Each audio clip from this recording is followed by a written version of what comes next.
LA wildfires. In fact, devastating wildfire continues to wreak havoc, forcing evacuation of nearly 180,000 residents.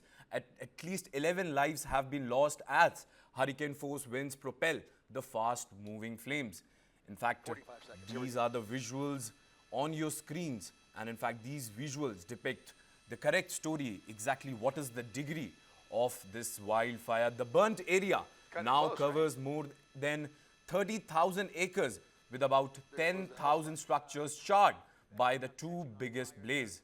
In fact, what we are also understanding, the firefighters and emergency vehicles were forced to retreat from a ridgeline as an out-of-control wildfire engulfed an evacuated fire post in California's Santa Monica Mountains. 45 seconds. Here we go.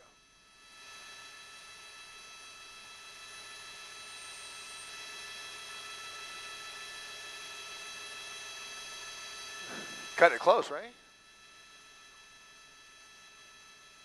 They're going to lose the hell spot. A truck that is now catching on fire there. This is one of the trailers that they are losing. They had to leave some things behind as they really, they ran out of here in a hurry. We literally saw them.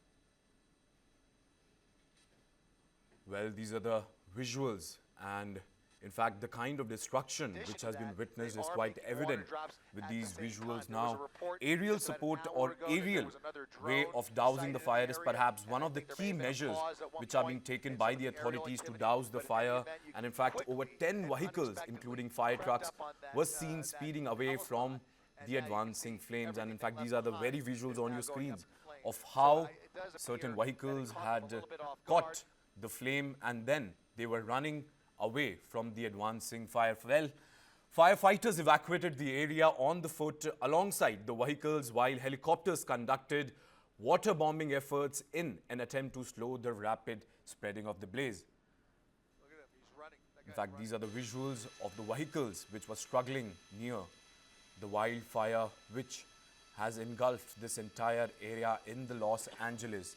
In fact, the death toll from the fire has risen to 11, but officials warn the number could climb as firefighters gain access to homes for search and rescue operations.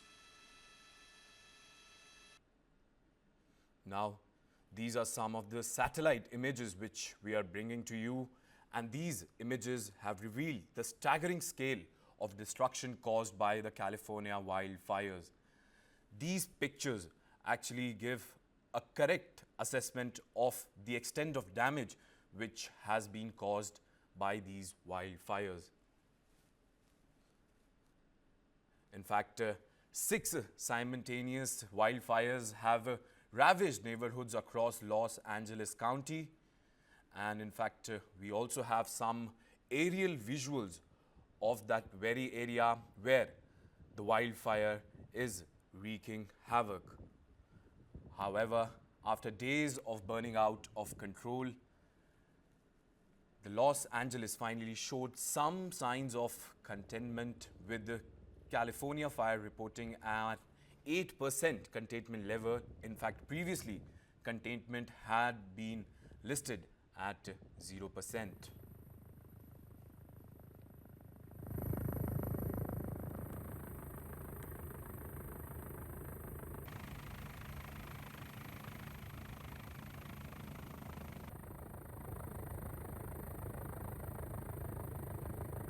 Now, the bettering situation has been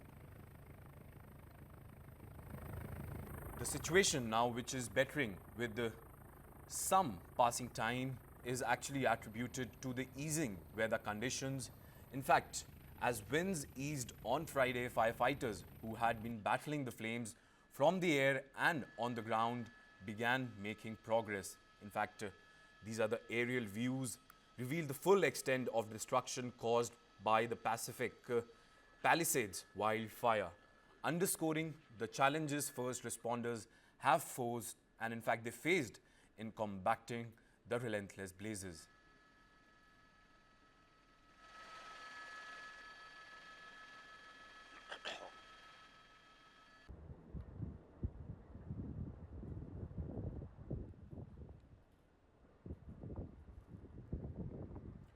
Two massive wildfires on Los Angeles' eastern and Western Front continues to wreak havoc.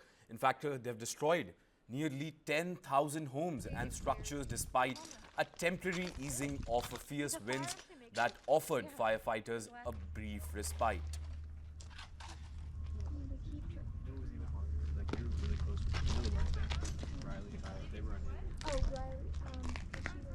Well, this is the aftermath of the destruction which was caused by these wildfires.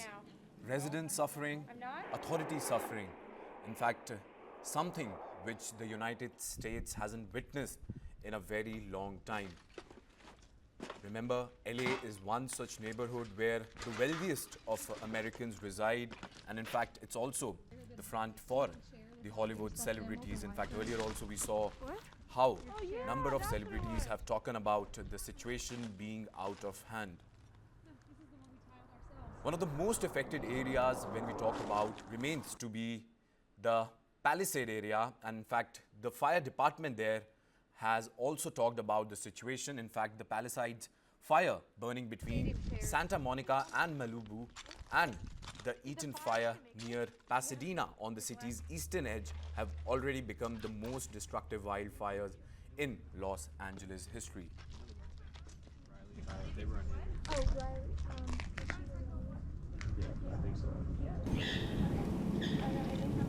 That's my room? I'm in your room right now. No? I'm not?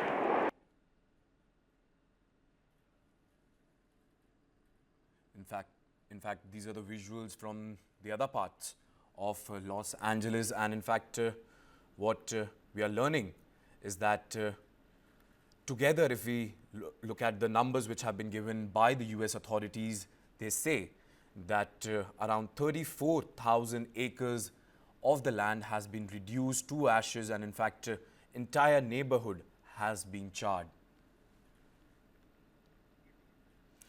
Meanwhile, reality TV star Paris Hilton shared a video of her charred benchfront home in Malibu after watching it burn down on live television. Out-of-control fires in Los Angeles swept across some of the most lavish real estates in the world, stretching firefighting resources and water supplies to the limit. Now, these are the satellite images which have been captured by the various assets of US, and in fact, they show the extent of Los Angeles' most devastating wildfire as Palisade fire continues to blaze through neighborhoods. In fact, photographs have been taken by Russian Konstantin Alexander aboard the International Space Station showed the fire raging between Santa Monica and Malibu.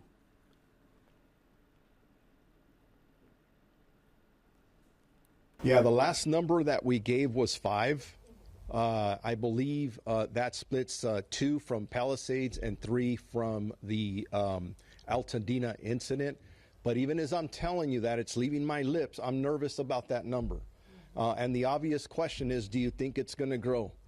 I am praying it doesn't, but based on the devastation that is clear, it looks like a bomb, an atomic bomb dropped in these areas. I don't expect good news, and we're not looking forward to those numbers. There are several important updates that I want to share with you today, and I'd like to start by announcing that the LAPD will be enforcing a curfew in Los Angeles City areas where mandatory evacuations are still in place. The curfew will run from 6 p.m. to 6 a.m.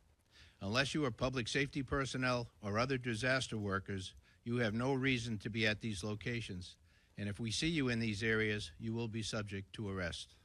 Any person who refuses or willfully neglects to obey the curfew order in effect in any evacuation order zone or evacuation warning zone within the city of Los Angeles will be physically booked for a violation of California Government Code Section 8665. A violation of the curfew order is a misdemeanor punishable by a fine not to exceed $1,000 or by imprisonment not to exceed 6 months or both. This countywide curfew order is enforceable in the city of Los Angeles by LAPD officers. I almost don't want to unpack. I don't know what else is going to happen. I feel like there's been so many fires in the past 3-4 days. When's the next one going to pop up? Where?